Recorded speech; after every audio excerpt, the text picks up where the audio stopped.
Hello folks, welcome to another video on Kiwi Dreams. Today I'm going to cover off the latest update. It's about 3 weeks old now for most folks, but I just thought I'd show you how to go about it. I just waited to do the update till now. So essentially you should see an OTA icon with that red arrow right there show on your infotainment screen, and also you'll see the text OTA over here. Now this update is downloaded automatically onto your car. You really don't have to do any sort of special steps to get it going. So let's just go ahead and do the update to version 1.5. Now let's go ahead and do the update. So hit the settings icon, go to software, and you'll see a little red dot next to the upgrade text there. Select upgrade. But let's just check what's in this update. In this update you've got, as per the release notes, that's the list of the version 1.5 upgrade. Okay, so now we're just gonna head back and go to upgrade now. During the process, will vehicle not be able to be driven? Please confirm whether you want to continue. Yes. It's gonna check the status. It has dimmed all the lights in the cabin, switched off the air conditioning. I'm gonna go upgrade now, and it's getting ready to upgrade. Now I'll come back to you whenever this finishes. A few moments later.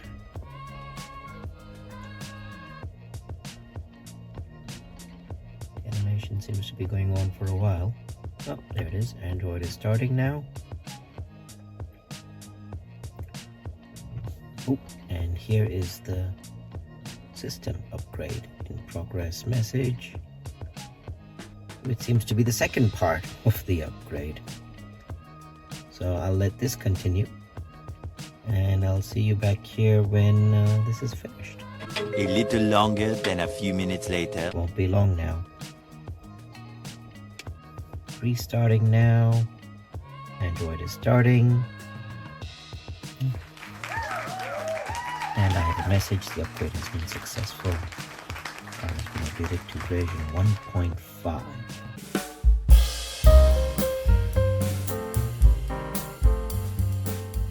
So, official Android Auto, let's get that working, right? Step 1, I guess, is to connect your phone Bluetooth to your car. So I'm just gonna go to phone here. Please connect Bluetooth. My phone is showing here, and there it is. I am going to accept that, access my contacts, pair, and that's done. I'm gonna exit that. I'm gonna tap Android Auto. Right, so if you have a modern phone, Android phone, there could be a chance that your Android Auto does not start automatically in wireless mode. It may be something that you have to turn on. So I'll just display my screen, my mobile phone screen over here, and you can see exactly what settings to change.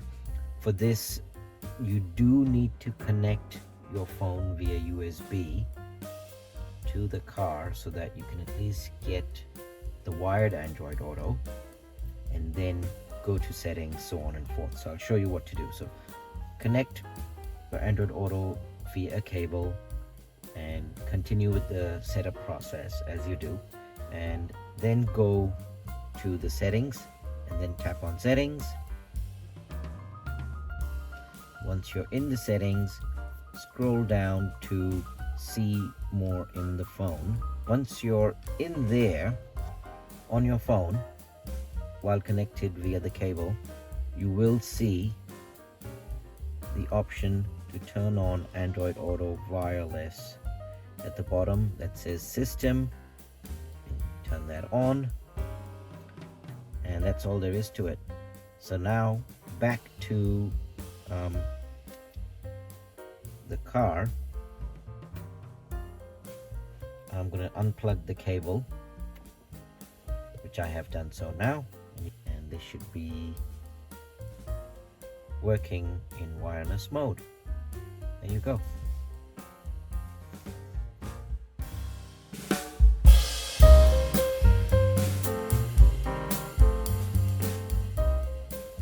So you're struggling with Android Auto now that it's on the car by default as a factory official app. Well, it starts automatically all the time whenever your phone's Bluetooth connects to the car. So one way to stop that from happening is go to the Android Auto settings, tap on that cog icon, and then once you're in there, go to the startup mode section where it says start Android Auto automatically, and here you can make the selection if you want it to always start, if used on the last drive, or default as set by the car. So you just need to restart Android Auto for that to work, for those settings to take effect, and that should solve your problem of Android Auto starting up every time your phone connects.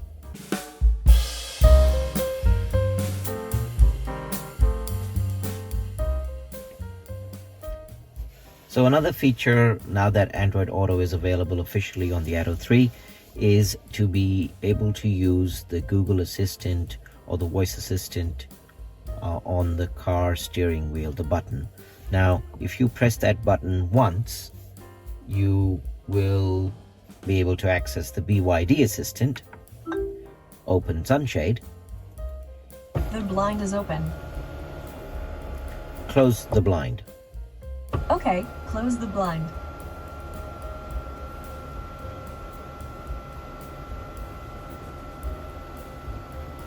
There we go. And if I press and hold the microphone button, it'll access the Google Assistant. So here we go. How tall is the Sky Tower? The Sky Tower is 328 meters tall.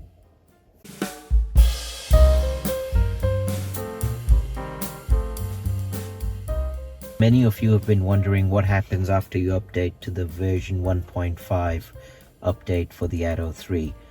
Do you lose your sideloaded apps? Well, you don't. As you can see on the screen here, the sideloaded apps are still there, and you can continue to sideload apps even after the 1.5 update. Just follow the process as per the link in the description below to my other video, which shows you how to load up the APK files onto a USB and put it onto your vehicle. Also has a link to the actual files that I'm using. So similarly, just plug in the USB like you do in that video. Do it again, and this time the password you're going to put in when it comes up with the prompt is case sensitive, all caps, BYD 6125F. Okay, and there it is. You can continue to install and sideload apps onto your infotainment screen. Drive safe and do follow all local rules and regulations when you do install apps like Netflix. It's for your safety and for other road users out there. Do like, share and subscribe if you like this video. It really does help me out. Thank you for watching. Bye bye.